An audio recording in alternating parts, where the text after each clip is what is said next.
এমন একটা বদলের মধ্যে দিয়ে যাচ্ছে, সেখানে জাদেজার অভিজ্ঞতা কাজে লাগতে পারে বলেই মনে করা হচ্ছে। ওয়ালাইকুম, welcome my channel.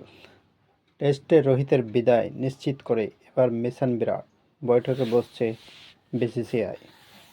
Test career কার্যত শেষ রোহিত শর্মার। বিসিসিআই থেকে ভারতে টেস্টের জন্য যে পরিকল্পনা নেওয়া হচ্ছে তাতে নেই হিটম্যান।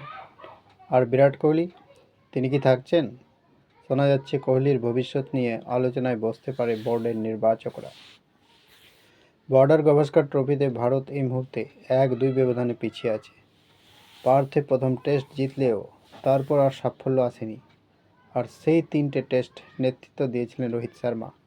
ব্যাটে রান নেই, নেতৃত্বও দিশেহারা। বিশ্ব টেস্ট চ্যাম্পিয়নশিপের আশাও নেই বললেই চলে। এই পরিস্থিতিতে টেস্টে রোহিতকে ছাড়াই এগোতে চায় বিসিসিআই। সূত্রের খবর, হিটম্যানকে সেই খবর জানিয়েও দেওয়া হয়েছে। যদি শেষ পর্যন্ত WTC ফাইনালে ভারত উঠেও যায়, সেখানে নেতৃত্ব দেবেন জসপ্রীত বুমরা।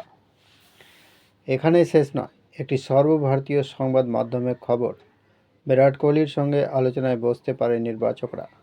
চলতি সিরিজে প্রথম টেস্টে সেঞ্চুরি করেছিলেন কোহলি, তারপর চলছে রান খরা।